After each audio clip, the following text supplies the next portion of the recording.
Oh my goodness, it's 9 o'clock in the East Coast. I see some familiar faces. We are live. Well, let's just get started. What is going on? You are watching and, of course, listening to Tags Live, aka Talk About Gay Sex, the live edition where we're here every Wednesday night on the Crowdcast platform. I am your host, Steve V. This is episode 772, post Pride Month, Pride Weekend, alongside Cody Maurice Doggett. How the hell you doing, and how much fun did we have on Pride? Hello, darling. It was insane, but it was one of the funnest times I've ever had in my life. So thank you. Thanks to everybody that was there. And I love you all. And you know who you are. So great Speaking of, times to help. yes, exactly. Yeah. We had so much fun. One of the parties that we went to was in Central Park, iconic. That we got there about 6 o'clock. It went till 10. It was DJ'd by S.G. Lewis, who I love, and I couldn't Oh, believe he so good. was spinning, and it was so iconic. We just danced and danced and danced and danced, and it was so much fun. But I wanted to shout out to a couple people. One being a guy that I saw when I walked in at the very beginning, and I didn't catch your name, but I believe you said you were from Texas, Dallas, if I'm not wrong. And you greeted me at the very beginning when I was walking in, and thank you. If you give us your name, if you DM me at I am underscore Steve V. We'll shout you out properly, but it was really nice that you, said, "Hey, you're Steve V from Tags Podcast," and I said, "I am." So I hope you had as much fun as we did at Dreamland. I also wanted to shout out to Dawn from Chicago, who's a listener that really, when we were putting out some stuff for social media for Pride weekend. He wanted to wish us a happy Pride. Don, I hope Aw. you had a good Pride. Don from Chicago, thanks for being a listener as well. And if you want to be shouted out, we can always do that as well. And you can always go to our Patreon, grab a free account, and write us a message, ask us for advice. Just want to shout out, tell us where you're listening from. It's always fun, like I said, at these parties to meet people that like recognize us and Yeah, want us. I love it. And yeah, it's really fun. And we really appreciate you listening and you Definitely. wanting us and saying hi to us. So but it is officially Pride Month is over. It's July 1st. And good news for you because you're Cancer and we've got I your birthday know. coming up. So that's really exciting. Shout out to Cody Maurice Doggett. But That's me. we wanted to just get into our sex talk today. And we've got a really good one coming your way. And it's all stemmed. Let me just read what I was thinking that basically we wanted to talk about something that has been kind of on my mind about the roles we play in public, in private, and yes, in the bedroom, or dare I say the bathroom, because we all know people who seem to have Don't a get me public started. version of themselves, public figures, politicians, media personalities, celebrities. They get behind a microphone or in front of a camera, and suddenly there's this character. The outrage gets bigger. The cruelty often gets sharper. I'll reference who I'm talking about in a minute, but the ego gets louder. The opinions get more extreme. And then you hear someone say, "Oh, but they're totally different in person." And it always makes me wonder, Cody, is that supposed to make it better? Yeah. If someone can turn cruelty on for an audience and then turn it off over dinner, what does that really actually say? If someone can say something racist, transphobic, demeaning, or dangerous publicly, but then be charming privately, is that like a contradiction or is that the performance? And at what point does the performance become the person? I think about someone like our president, where Obama seems to live rent free in his head. I was just watching something last week where Obama responded to that. Like he lives rent free in my head. And I think about people in the media who seem to shift depending on the audience. I'm talking about Megyn Kelly, who has said very transphobic things on her show these days. She's also called out for Haitians to go home via a brand new initiative that is come into effect. And she's actually on her television show, welcome trans people onto her show. So who is the real them? But then, of course, I have to bring it back to us because gay Yeah. people, we know a lot about playing roles, right? Many of us learned how to perform before we ever learned how to be honest. And we've performed straightness. I have. We've performed masculinity. We've performed being fine. We've performed being chill when we were hurt. We've performed things like confidence when we were insecure. And we performed desire before we understood what we actually wanted. Some of us even performed entire versions of ourselves just to feel safe, loved, wanted, or included. In the bedroom, that can be even more complicated. Top, bottom, verse, dom, sub, all those things. Sometimes those roles are fun. Sometimes they're hot. Sometimes they help us. And I think this is why honesty matters so much on this show. And Cody, we were talking about this in our meeting that when I was coming up with this show theme, and I was Hmm. talking about the various public figures that put on personas, and then I brought it back to gay men on how we've all come up with versions of ourselves throughout time to kind of like a safety valve. Yeah. But on this show, 8+ years, we can't be anything but ourselves for the most part. In other words, you guys don't want to listen to us if we're not honest, real, and open about our honest stories, giving advice. And I think that's what podcast has always been about. It's about being real. So tonight, we when are we performing? When are we protecting ourselves? And when are we betraying ourselves in public, in relationships, in queer spaces? Who are we when we finally stop playing the role? Let's get into it, Cody. I mean, what are your Let's thoughts do it. about performative people that, are performative and do it for content creation? But then what about us on how we put ourselves out there? Well, I want to kind of start off because something that you said really touched me and not and made me think about some things. And it goes back to the Kevin Hart roast for me and the comedian Mm. Tony Hinchcliffe. He said so many racist, and he said a joke about George Floyd, and it just did not go over well for Give me and people a for a little lot bit of of people in the Black reference on what community. that was. It was Kevin Hart was being roasted Yep. a couple months ago, and people nowadays people roast people, and it's not like the old days. I'm going to be age myself. Don Rickles was an old like the old I days mean, of they went roasting in. people.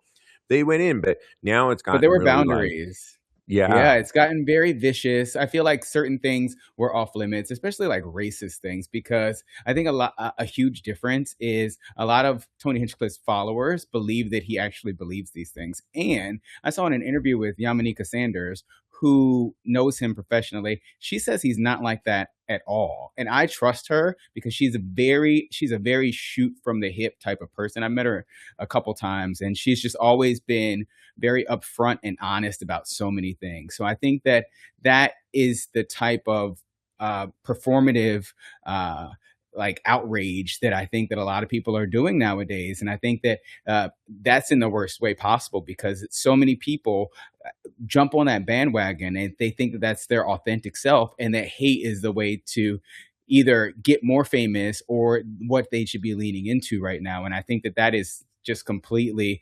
insane personally. So I think that like a lot of people are doing things to be performative, and it's not necessarily the best thing because who are you at the end of the day? I think we spoke a lot about um who we are as podcasters, and I've said too many things on this podcast that I or can't even take or back. or just enough. But yeah, No, girl. Some days I'm like, oh my God, I cannot believe I said that on the podcast. And I think it's going to happen today. There's some things that are coming up, and I'm like, I yeah, can't right. help Me but too. So I understand that 100%, that we have to be very authentic when we're doing this. But even that, and still, there is like, we're professionals, right? We do this for a living, and we there is honesty in being a podcaster, but there's also still like a professional front that we have to put forward. Sure. And I do think that there are some things that I keep for myself, not very many things.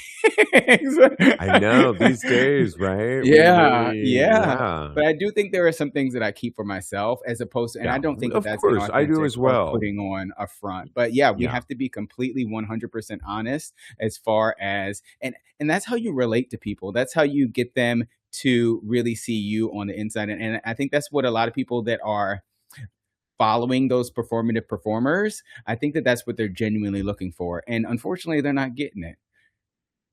Yeah, I mean, we can name a lot. Clavicular comes to mind, Oh the my person God, that that guy. Drake Vaughn, who's currently been in that reality show Ultimate Boys Trip, who seemingly one does gay for pay at times, was within a relationship at one point, but just was arrested for strangulation and stalking of his quote unquote girlfriend. So what's real, what's not? He just got arrested for a DUI. He's somebody that's very popular in porn spaces for Hmm. gay men, and what's real, what's not. I do think though you were right that, and what we were saying as podcasters, people do listen to us for our authenticity. And yes, like you said, there are certain things that we keep to ourselves. Like I'm not shelling out every detail of Diego and I's Hmm. relationship, but I'm sharing quite a bit. A, And there's a a lot. lot. And in my new I have a new Substack at The Naked Truth, if you just want to look it up. There's free reads and then there's a paid tier, but I go into great detail about a lot of my past and sexuality that lets you into my how I grew up and my sexuality, but there's still things that I hold near and dear to my heart that, you're never going to know every bit of us, Yeah. and that's okay, but you'll get more of an inside. And I think hopefully that's relatable. But a lot of people do this for persona, and it's cruel and it's mean spirited. And Mhm. I don't, I don't like that, that mean-spirited side to it. I mean, what do you think of that mean-spirited side that is a Oh, part of it? yeah. I think it's completely unnecessary, and again, it's inauthentic. Somebody who I think, really comes across for that, you were mentioning, Megyn Kelly, and she kinda just flip-flops Yeah, wherever the wind blows her, right, and I think that a lot of that, again, is to gain an audience, and it's, what kinda audience are you gaining from being inauthentic and not true to what you believe? And right. also, when you're like that, and when you do that and you go wherever the wind blows, you lose a piece of yourself, because what do you even really think? Do you know anymore? Or does you going through the motions of agreeing with whomever is in vogue in the moment, is that what your personality is? And I think that that's not the way that I want to live my life. It's not the way that I was raised. It's not the way I want my friends to be when they are around me. I want everybody to stand on what they believe in and what is important to them. Even if we disagree, we don't agree on every single thing. And Right. I enjoy having a debate with you and being able to hear your perspective on things. And I think a lot of that is missing in this equation as well. I feel like people aren't opening to listening and really hearing the other side of a lot of things that are out there right now. And I'm thinking about it, and I'm like, some things aren't worth listening to. But that's a very negative way of thinking, because you can all. I feel like there are most things you can listen for. When you talk about like dehumanizing a person, I'm not here for that. So that's the only No, thing that's kind of yeah. off the table for me. I mean, the thing I'll give to a little bit of this discussion, that the persona that we put out there is, yeah, I mean, I tend to post things, for example, this past weekend for Pride weekend or the weekend before last, where we were at Folsom East. And Diego's really good at putting together stories and editing too. I mean, we had great times though. So we actually were having a good time, but it's an edited version of what you saw. But I A lot of mean, things we can't show. you can't show, yeah, you couldn't show our whole entire weekend, y'all, because Girl, we'd have been banned so quick. it was rough, but in a good way. We In the use best that way word, possible. yeah, Rough like exactly. RUFF. Exactly. But it does bring us to our own gay connection, our gay culture, where many of us have had to perform. And that's what I was really thinking about when I was watching a lot of these stories of this new wave of people that their public persona doesn't really match who they are in real life. I mean, I think Obama said it best when he was talking about Trump, and he said, he never said anything like that to me in person, Mhm. meaning he would never do that. And it's like this public persona. But gay people, in many ways, have learned, I think, to put out a persona to add a survival throughout the years. I mean, there Yeah. was years and years and years where I wasn't out to family, friends, or even when I came out to my sister, wasn't out to my parents, wasn't out to my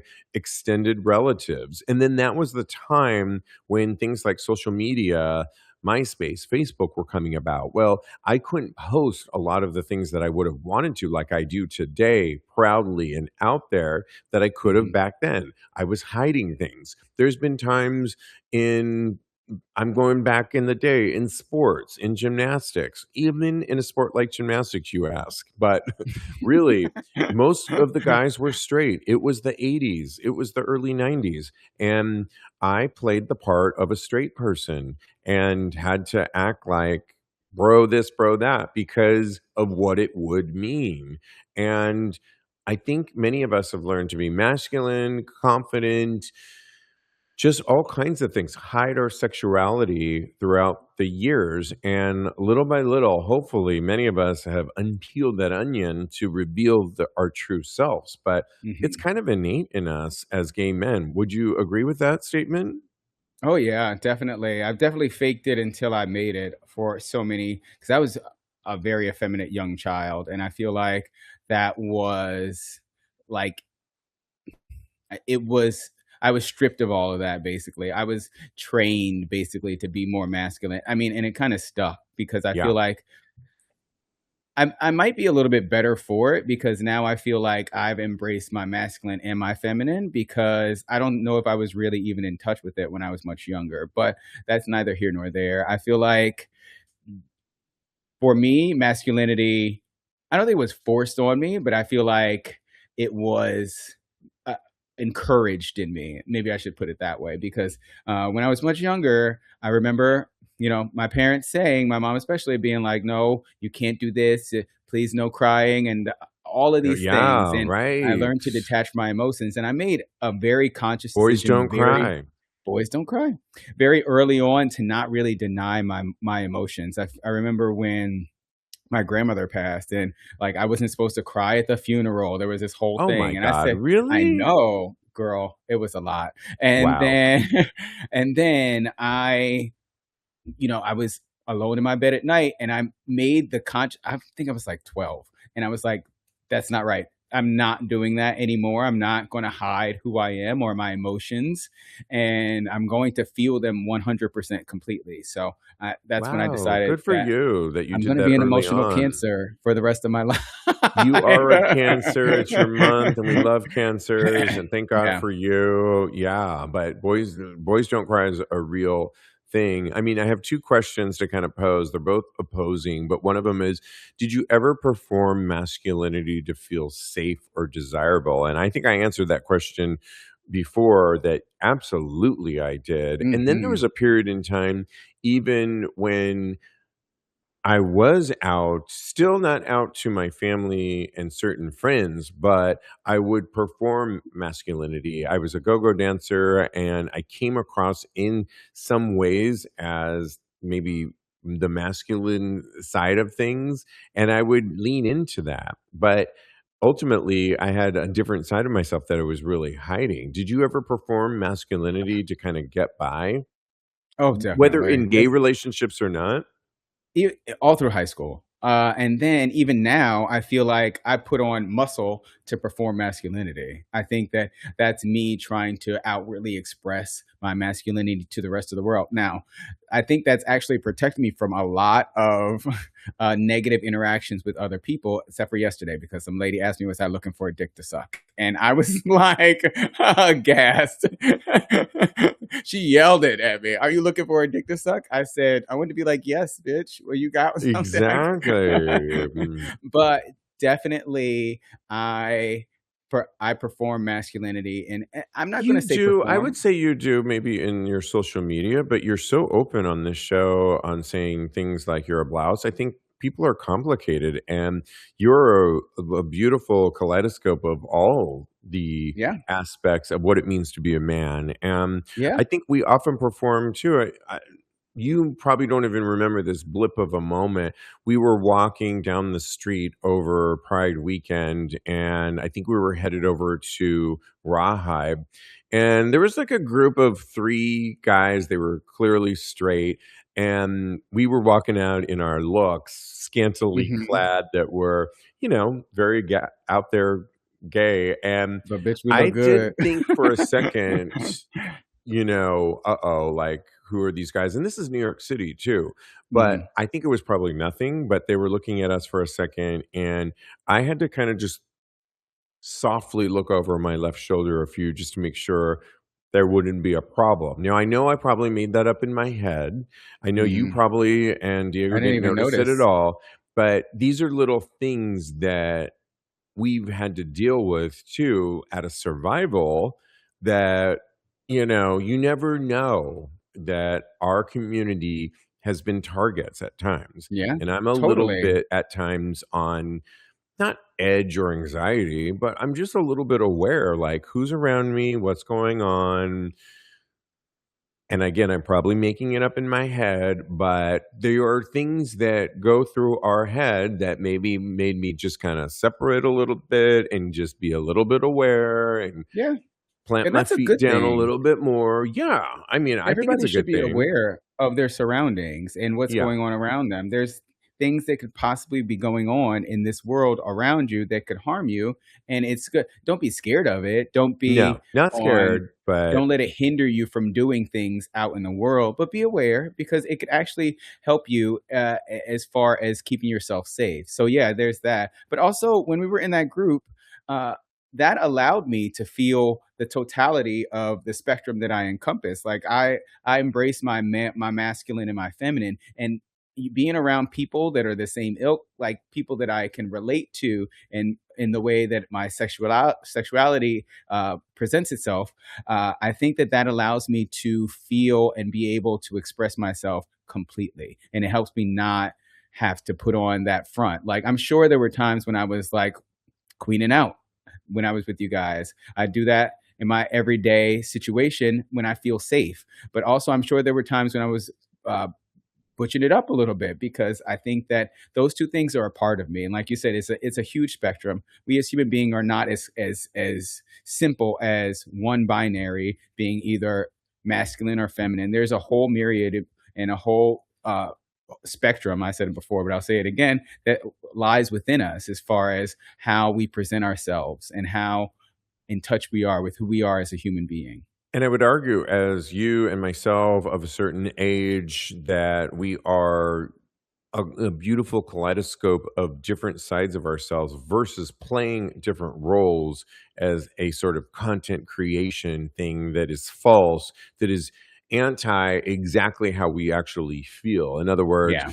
if Megan Kelly can be anti trans now and then on her show was welcoming them a year or two ago, and if Trump can't really say how he really feels to Obama in real life, but says all these things, but it's a different, those are like really lascivious and actually strategic. And we're just actually presenting a more beautiful myriad of ourselves. We are reminding you that we are live. And Adrian says, "Good evening. Boys don't hug. That's what I was told. And I had the same experience at my grandfather's funeral, Cody. And he told me prior to his death not to cry." Wow. Oh, That's wow. yeah, that really hurt my heart when that happened to me. So I'll give you I owe you a hug, Adrian. When I see you, I'm hugging you through the camera right now. Yeah, I mean, I was just at now I'm at, 55, and I was just at my uncle's funeral who died at 93, and Mhm. he really had an impact on my life. He was at my confirmation, and we all cried at that, and I cried, and all of my family accepted me so much at this funeral. It was really more of a celebration of love. And it was really awesome to be so welcomed by my family in so many ways as a gay man in my Mhm. 50s. And I just thought it was really beautiful to, you know, be accepted by my family. And I Yeah, showed up for them all the way from New York when they, that's you right. know, That's uh, Bryce, watching us live, said, "Let's talk about masculinity, expectations in Black community. As a child, my family often said that white straight men were gay because they were allowed to express themselves more freely. Even today, there are still expectations that hypermasculinity is the only acceptance way to behave if one wants to be valued within the Black community." Yeah, I mean, Cody, you could speak to that, but oh yeah, Latinos as well. definitely. Yeah, and it's all across the diaspora, and as far as like even going into Latino culture as well with the whole machismo thing. Yeah, I think that I have felt a lot of pressure from my communities to be a more masculine person, and it can be very overwhelming and a little bit suffocating. So yeah, I've learned that masculinity is however I choose to express it, and I'm enough, and that's what I have to keep telling myself to fight back from those negative thoughts and expectations from other people. We're talking about the roles that gay men have played throughout our existence and how we've shed a lot of that over the years, hopefully, and how a lot of people actually play roles today as content creators, politicians and actors. And we are live. And Doug says, growing up in the 80s, I had to be masculine to just survive small town. 1,400 people was wow, that's not that many people, right? It's like my high Yeah, school. I can speak to that too. When I was Small growing town up of 1,400 in people. Yeah, that's in crazy, Kansas, Doug. Yeah, what was the town? I'm just curious, where you grew up. We probably asked this before from you, but yeah, I would love to I think know, but Oklahoma. I grew up in the '80s too, and I put on that front as well. I think it's a for many of us of a certain age, it was a common denominator that we did play these roles. But we did it out of survival, which is opposed to today. A lot of content creators and politicians and actors do this just to be make money. If let's Yeah. just So call it what it is. I have a question for you because something that you said sparked an interest or something in me because you said something when people they're doing it lasciviously. What about the people that are doing it just for entertainment value? I think of Paris Hilton about how when she is not on camera, she's not a ditz at all. That's what the general consensus is. That's what people are saying in the streets. And also New York, when she's off camera, when she's on camera, she's very methodical about what she says and how she presents herself. Like it's an act how she's acting out there in the real world. So what do you think about that as opposed to like they're not really hurting anybody. It's just for entertainment, but it's still disingenuous to a certain degree. Well, the public persona is like, so we're going to talk in a little bit, of course, because it's the countdown to Madonna's Confessions too. And she may be the queen of donning a new persona. I think she says it at the very beginning of the album on the first single, I Feel So Free. Sometimes I feel like a different person. She's whispering, and she releases all of this on the dance floor. It's a new persona. On the cover of Interview magazine, she dons this, I think it's called Dee Dee. She dons this new persona called Dee Dee. Madame X comes to mind, where she was a whole different persona. It is for the art, for the project, for something, yeah, art form. And if you're not harming anybody or saying anything awful to anybody, like Megyn Kelly or our president is saying to another individual, like one of them saying, "Go home, Haitians." One of Hmm. them is calling Barack Hussein Obama and won't stop saying that. Those are harmful to individual groups. Paris Yeah. Hilton donning a persona because it's her shtick, if you Yeah. will. Madonna doing it for art form because it's a part of a project and a new persona. All are that's fine. We all put on, I've put on personas at times as well throughout the years, and they weren't harming anybody or directed lasciviously to any one person or group of people. They were just an act that I was putting on for a period of time.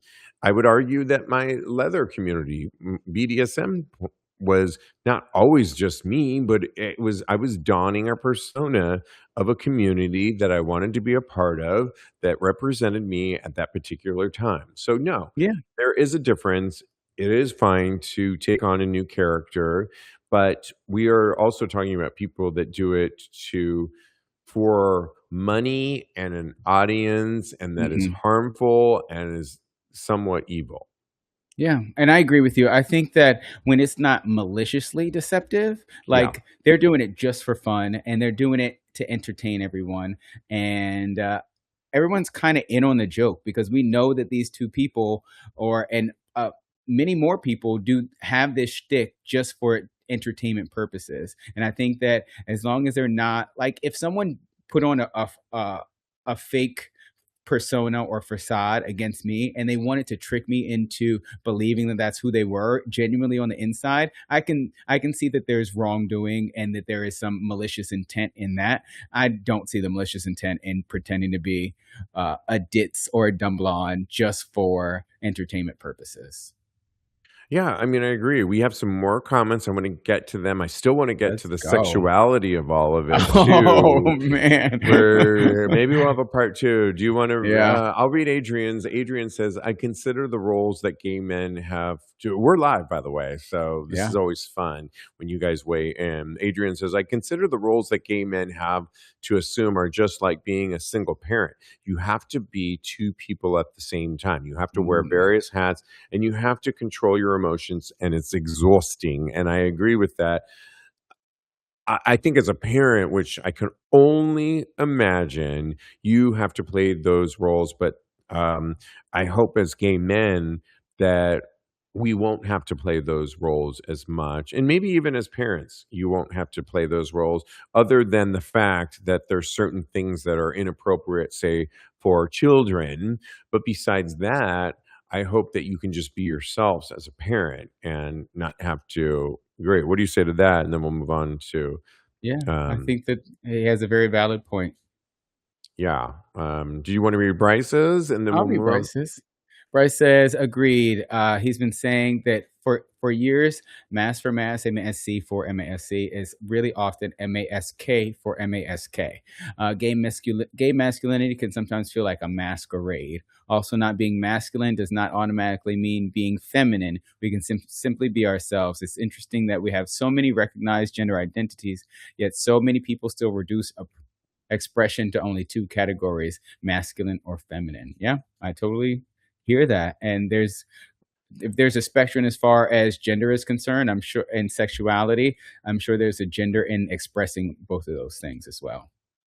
And I wanna say that I feel like there's a wave now, thanks to all of the work of so many generations before us that have got us to this point. So Hmm. many young people, I wanna shout out to a lot of young people that really rode on the heels of a lot of the work of people before them, but that are free and open and out there and living their lives. I mean, we just had a guest, the Rose, on the show recently Love them. that you and I personally have seen them grow in the short time we've known them, but now is a film director, writer, Yeah. poet that has not just made it into Frameline, San Francisco, New Fest, New York, Seattle Film Festival, but is working on their next film and is living it right now. And I can't help but think their identity, which is unapologetic and sharing their stories through media, is a new wave that is maybe what a lot of us didn't go through, but there is a next generation that Yeah. hopefully won't have to hide and play these roles, even if it is for, not for content creation or money, but that they won't have to go through that. And I want to really believe that because I think that's really important. Me too. Yeah, and I've learned so much from thee. So thank Yes, you. absolutely. I mean, if we're to take it to the bedroom, have you ever Oh, performed a sexual role because you thought that was what somebody wanted? I think the answer for me is yes. I've definitely played that role before, whether it was top, bottom. I, for years, would play the role that I was a people pleaser. I still am in many ways, and I'm still dealing with that. And should probably call my therapist on Monday, but I mean, but people pleasing has always been my thing, and I've had to deal with that for years. I'm a planner. It's just built into my Capricornian spirit for many reasons, but I also think I've learned to speak up and tell people what I want in my, now I've learned to listen to my husband and what we need for our relationship to make yeah. us succeed in the bedroom as well. And that's been juggling a little bit, but I welcome it. Have you ever performed a sexual role because you thought that was what someone wanted? Yes, but for me, I feel like when because I was less aggressive in the bedroom before. And then when I decided, when I was like performing that, like the whole masculine, the whole more domineering type of persona, I discovered that I enjoyed it. So it's kind of like a mixed bag for me because yes, I have tried to been performative, but it also helped me discover some things about myself. And then I really actually like being dominant. I was just thinking about when I was in the Eagle. Oh my god, I get Well, crazy. and to you, I pick up the baton on what you're saying is that for years, I've said on this show before, I leaned into being a really good bottom, and I became very versatile and learned that I'm a good top as well, and learned Yeah, to actually be a, I wouldn't say domineering, but a good top. And but that wasn't something that I grew up. It was not the role, again, with the roles that people put me into that I accepted freely, but that I learned about myself. And a lot of it had to do with the leather community that I learned to just embrace about myself, that I have a different side of myself too. And it took me to maybe my late 40s to finally realize that I have this other side of myself. yeah, So that is also the top, and all this stuff. So, yeah, I do think, so some we're complicated and we've played roles throughout the years as for survival, but, through our podcast, this podcast has helped me really relinquish and talk about my sexuality in so many ways. I mean, yes, I'm very excited about that and where we've come. And I want to continue this conversation because I think it's a good one. it You can definitely is. always continue the conversation all week. Maybe there'll be a part two. Who knows? But if you go to our Patreon page, weigh in on some of this stuff, like some of our live virtual audience has done. Go to patreon.com/tags podcast. and we'll continue the conversation all week. And maybe there'll be a part 2 next week. Who knows? But it's time to get into hot topics, and there are a bunch of them. And we had to talk about this, Cody, because Jussie Smollett and Karamo Brown have been on our minds on this show for various reasons. Not always great, but apparently they're dating, and it's been confirmed by TMZ. Confirmed it. You said they were spotted at LAX kissing. Yep. Karamo Brown was on a podcast recently where he was just talking about, you meet the right person when you have that feeling, when it just feels right. He is my future husband. And all I could think was, okay, Karamo, you said that before, not once but twice.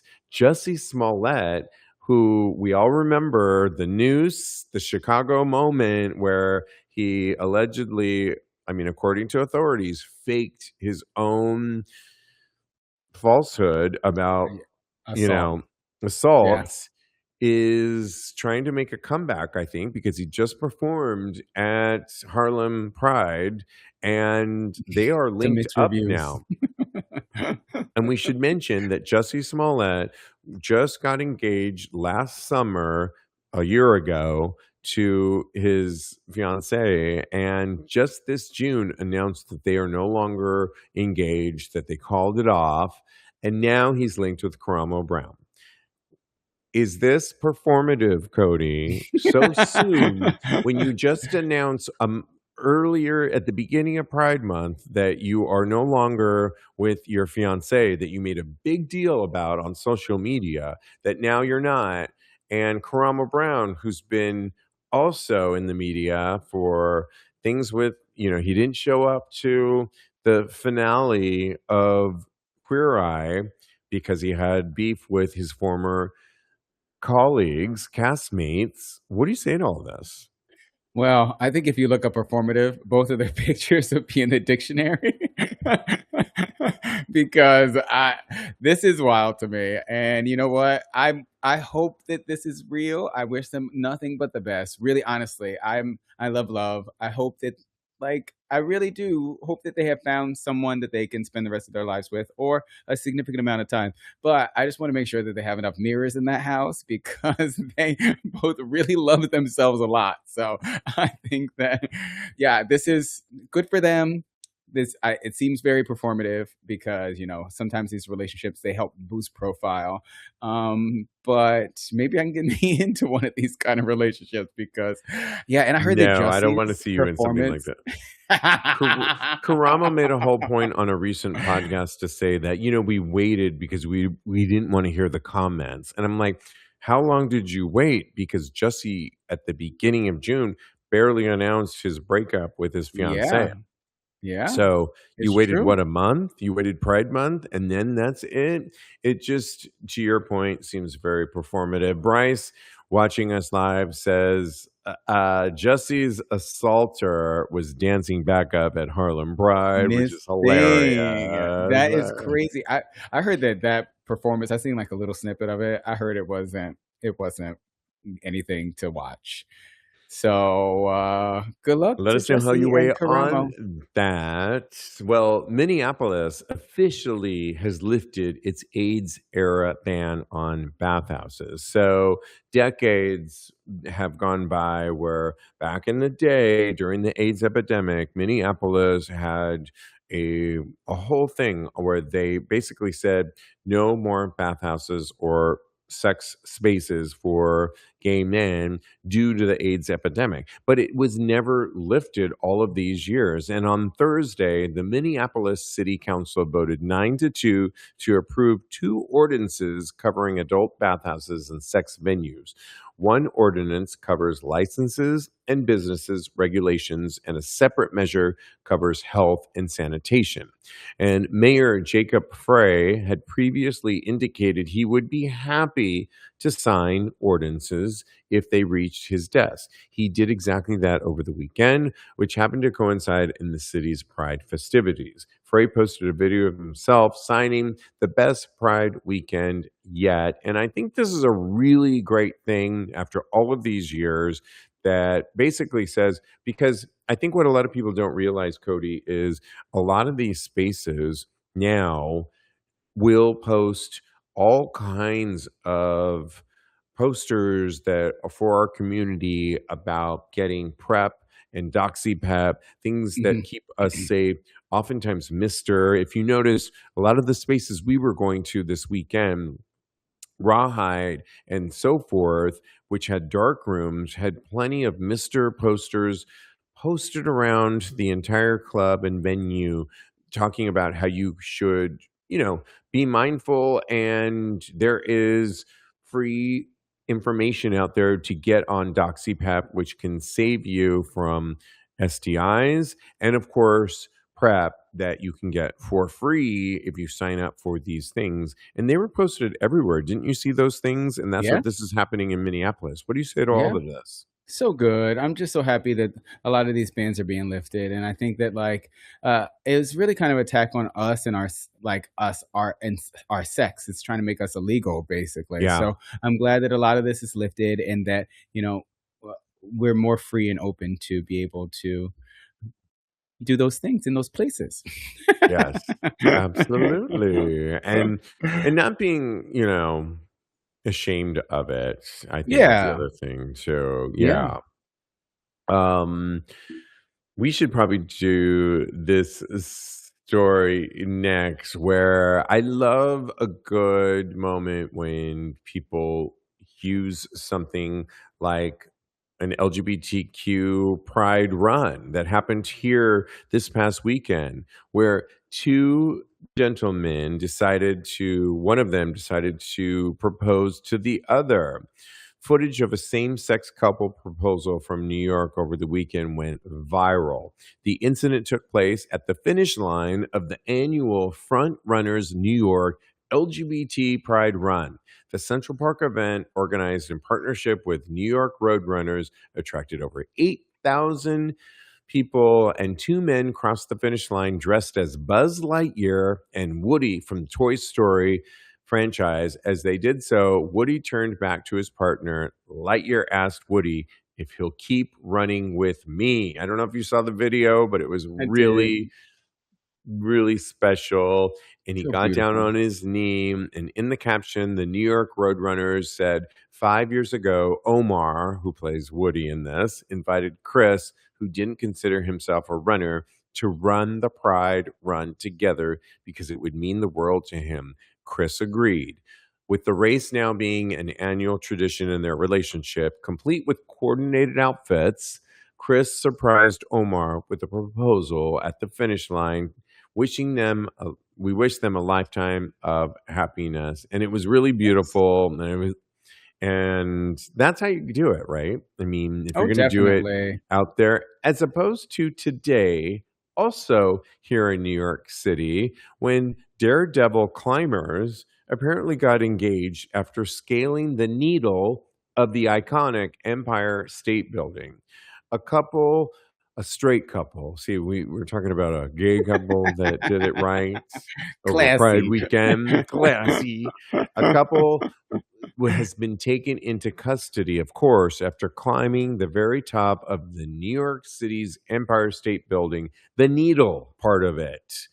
Russian nationalists Angela Nikola and Ivan Birkus unfurled a large banner at the tip of the skyscraper's needle that read, "When the power of love beats the power, when the power of love beats the love of power, the world knows peace."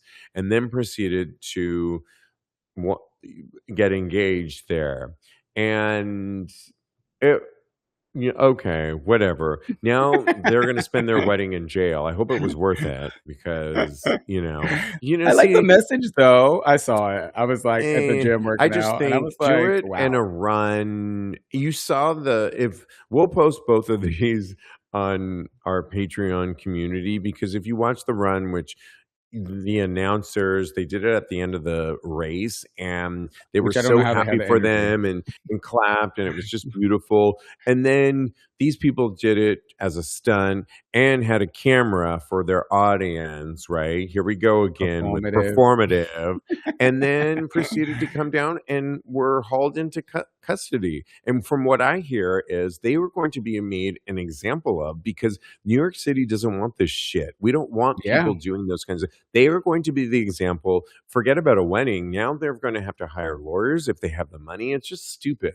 Stupid yeah. straight people. I'm And still listen to us gay people. We know how to do it. As I'm always, still on the dance floor. but I'm still more happy for them than I am for Jussie and Karamo. Well, I think I'm right with you on that one too. I'm a I little bit, told you. and that, what does that say about I us? don't know. Oh man. OMG, exactly. Um, we just have to, I mean, I would be remiss if it's a countdown to Madonna's 15th studio album coming out July 3rd. Talking about Friday, Confessions on the Dance Floor 2. There's all these things she's set to maybe perform in London, or at least show up for London's Pride, which is on July 4th. Okay, they don't celebrate America. Like, we I know, obviously, it's right? London. And she's going to show up there. I'm so excited. It's a countdown. There's all of these parties galore, and I'm going to be playing it from the beginning to end all day long on Friday. Cannot wait. It's just super exciting.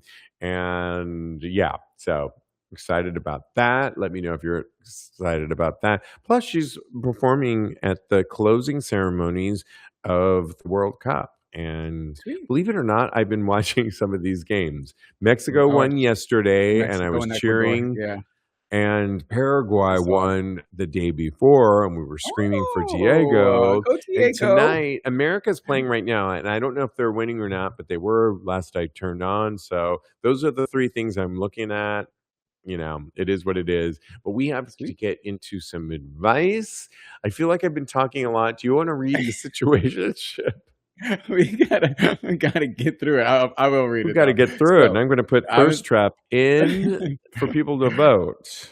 So this Redditor writes in, I'm 46 and recently divorced. Been seeing this guy 42, out since high school. This person has been, and they've been seeing each other for months. It started out as a hookup, but things started to grow and they started to develop feelings. He's a great guy, warm, kind, with tons of smiles. He's a bit distant and has said he wants to see how things go and keep things casual. Um, So this far, so guy though, good, right? so far, so good. The guy asked if there were other guys that he was also talking to, and he said yes. And he says then asked if he speaks to them the same, because this guy has been saying that he loves him and other things like that, or if the connection is as great with him. And he responded, no, still doing okay.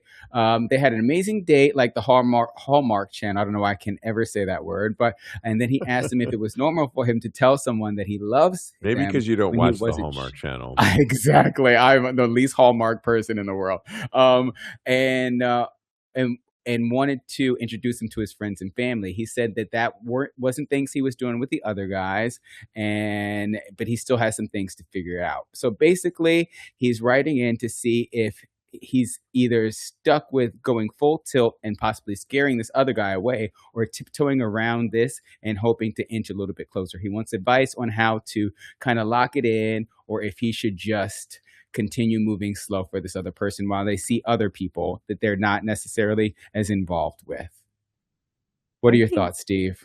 I mean, I think it's really easy to get in your head and get anxiety about somebody you really like. But I haven't heard, and correct me if I'm wrong, Cody, because maybe I Hmm. didn't hear it, that he's mentioned to this person that he's into him.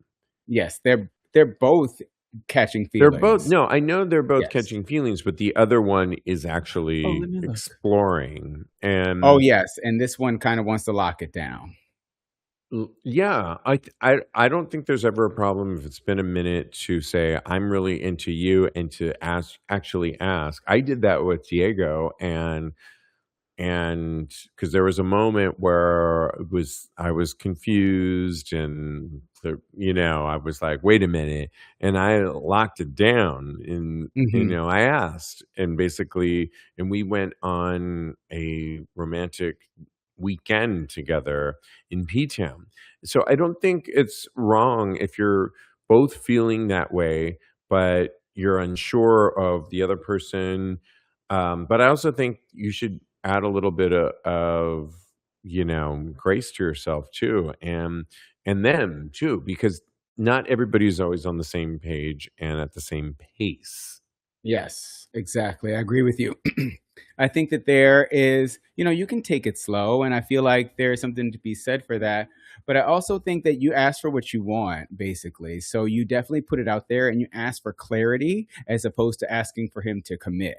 I think that asking just to see where his head is at, where he is as far as moving towards being in a closed relationship. I'm watching a lot of Love Island too, so there's that.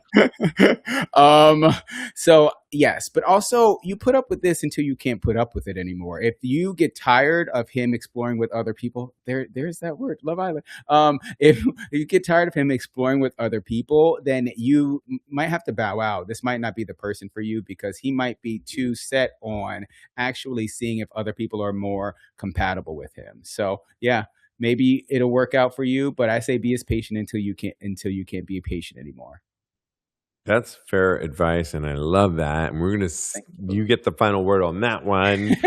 because it is time for. And by the way, you can always ask us for sex and relationship advice. You can slip into our DMs. We'll give them at the end of the show. You can go to tagspodcast.com and write us via the website. Either way, we are here for you. If nothing else, to weigh in and give you a new perspective. We've been around the block 10 times and more, and we have Just something this to last week. say.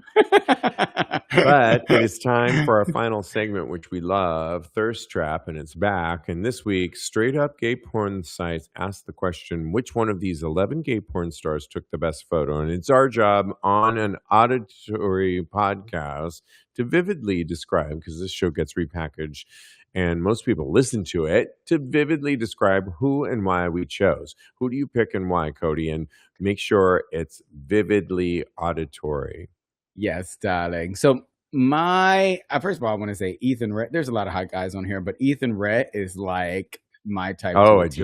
yeah, I see what you're He saying. is very sexy. But my pick is going to, of course, an ass shot, and it is by none other than Colt Spence. He is leaned over a workout bench in his home, which I think is fucking amazing because I love a nice workout bench workout. And he is ass up, completely naked on the workout bench, and he's like reversing the camera, and there must be two mirrors on either side because you can see him infinitely in the mirror that's in front of him. And he's got this shit eating grin on his face. That's what I love when I see an ass that needs to be plugged. And I think that he is absolutely adorable. So my vote goes to him. Who are you picking this week? There's a lot A of lot, right? people, and a lot of people showing their asses ready to go, Ready to and rough. including Angel Elias, who's showing his pink hole and ready to get pounded. And of course, Hung Jake LA is also That's who I thought you were showing a gonna pick. huge cock, and I A would little bit of kinda hole. go through that, but I think I'm gonna go with Eric Ray, because Oh, he is showing a beautiful ass ready to go. He's looking back over his left shoulder. He's showing a beautiful nipple. He's very smooth, and I'm feeling that for some reason today. His hole is smooth, and he has beautiful feet, and they're perfect arches, and I'm into feet if you've listened to the show before, and I like his feet, and he just looks delicious, ready to go, and I like the pose, and that's why I yeah. pick him. In fact, I'm going to vote for him right now He and looks like the guy I vote. went home with on Sunday. Remember that guy? Yeah, I didn't wanna out you You on can say that. it. I always say Um, too much on this podcast. Doug votes for Angel Elias, and Doug, thanks for the update on 2-0 in the 86th minute for the US. Joe, watching us live, says Geo Scar. Yes, I've been a fan of Geoscar. Bryce says Gabriel Colimbra for me. Close second, Angel Elias, because the photo is a little blurry. Okay, fair. And keep voting. We'll post this on our Tags Patreon community. Go to patreon.com/Tags podcast, where you can watch us, listen to us, get show notes, and of course, get this link so you can weigh in as well. Happy if you are in America, find a way. There is a way to celebrate America this year. We're doing it, and we want you to have a very happy 4th of July here in America. But you can follow my co-host Cody at Mr. Maurice on Blue Sky and Instagram. Follow me on the gram. I am _Steve V. Go to tagspodcast.com. Don't forget about my Substack, The Naked Truth. Steve V, The Naked Truth, Steve V. Just look for me on Substack. I just started. It's really good. And in the meantime, continue having hot Hot gay gay sex. Thanks, sex. everyone. Thanks, virtual audience.